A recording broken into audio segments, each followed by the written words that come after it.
आज हामी चाहिँ एकदम झ्याङडाँडामा हाम्रो लामा गुरु ढुक्का लामा पनि हुनुहुन्छ। ल हेर्नुहोस् तपाईँको झ्याङडाँडामा एकदम हावाहुरी तपाईँको बादल एकदम लागिरहेछ। पूजा सुरु भइरहेछ।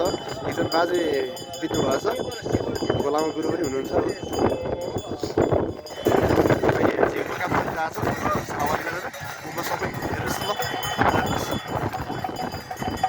लामा गुरु हुनुहुन्छ। हाम्रो यहाँनिर लामा गुरुहरू पनि हुनुहुन्छ। धेरै हुनुहुन्छ हेर्नुहोस् ल। यति राम्रो छुट्टै छ। ल हेर्नुहोस्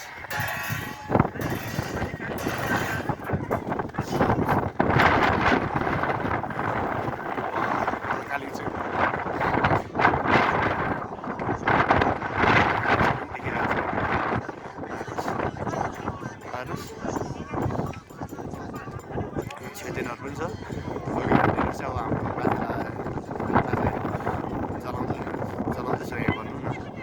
हेर्नुहोस् यति जाडो छ कुरीको माथि झ्याङडाँडा भन्ने टिलमा हामी चाहिँ आज त्यो बाजेको लास्ट सबलाई जलाउनको लागि आएको।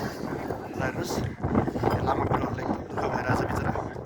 अरूभन्दा धेरै अब यहाँ बस्ने ठाउँ पनि तपाईँको यति राम्रो बनाएको रहेनछ कि अहिले बिस्तारै बिस्तारै बनाउँछ। यहाँ हाम्रो लामा गुरु ढुक्का लामा पनि हुनुहुन्छ। देख्न सक्नुहुन्छ।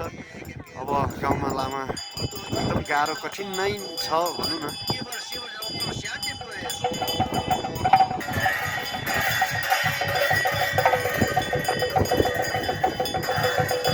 लामा गुरुहरू यसरी बस्नु भएको छ। लाइन लगाएर बस्नु भएको छ। तपाईँको अब ध्यान पनि बस्थ्यो हेर्नुहोस् चाहिँ अहिले अब हावाले गरेर वजन दिइरहेको छ। राख्ने ठाउँ नै नभएर त्यो भएर अब बन्न नि एकदम लामाहरूलाई एकदम गाह्रो छ। तपाईँलाई हेर्नुहोस् यहाँ डिलहरू यति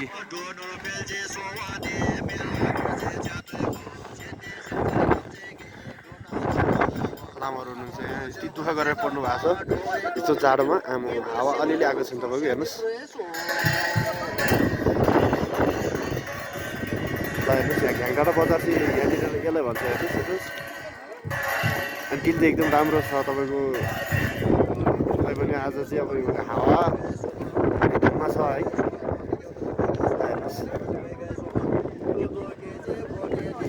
कालिम्पोङ हाम्रो यहाँनिर एउटा यही छ है। हेर्नुहोस्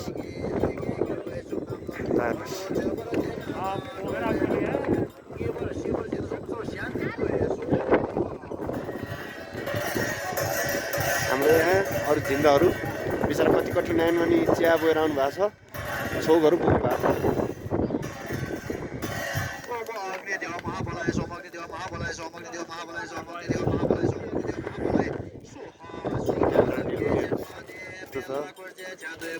बजार अझ उता ठुलो छ।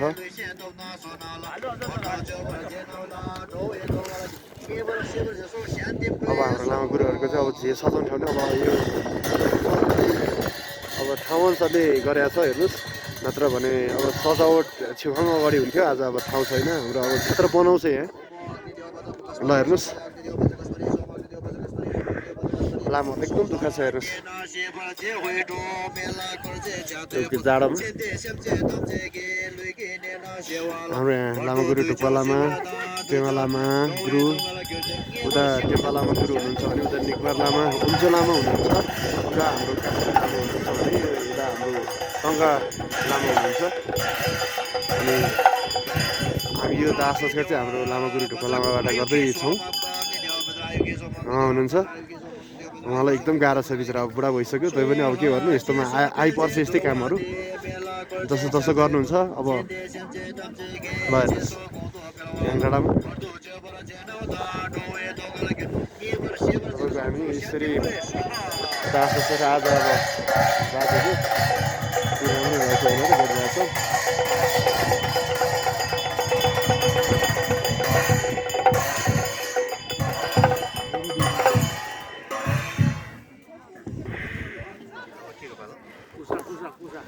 हेर्नुहोस् सिनहरू यति यस्तो छ।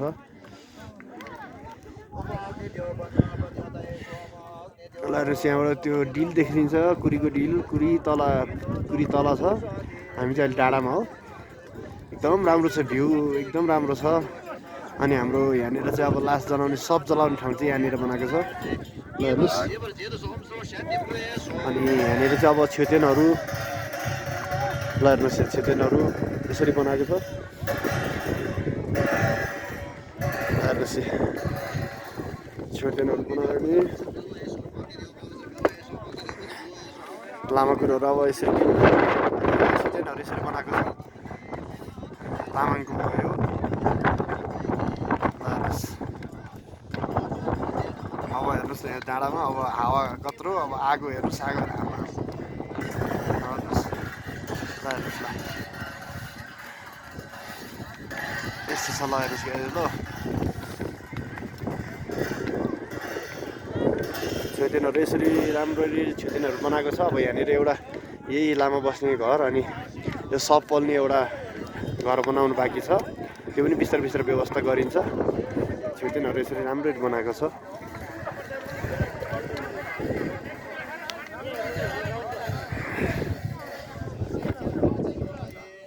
ल हेर्नुहोस् तपाईँको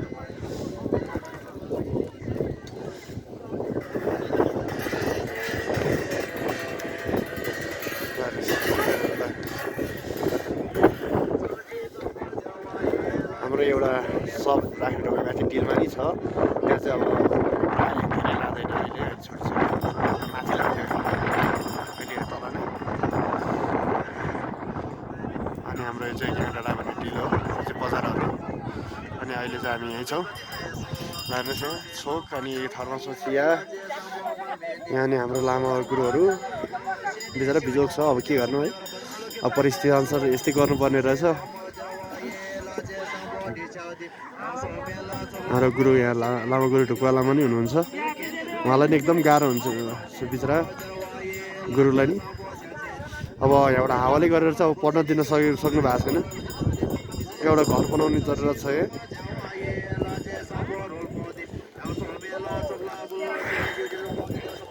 ल हेर्नुहोस् अब नि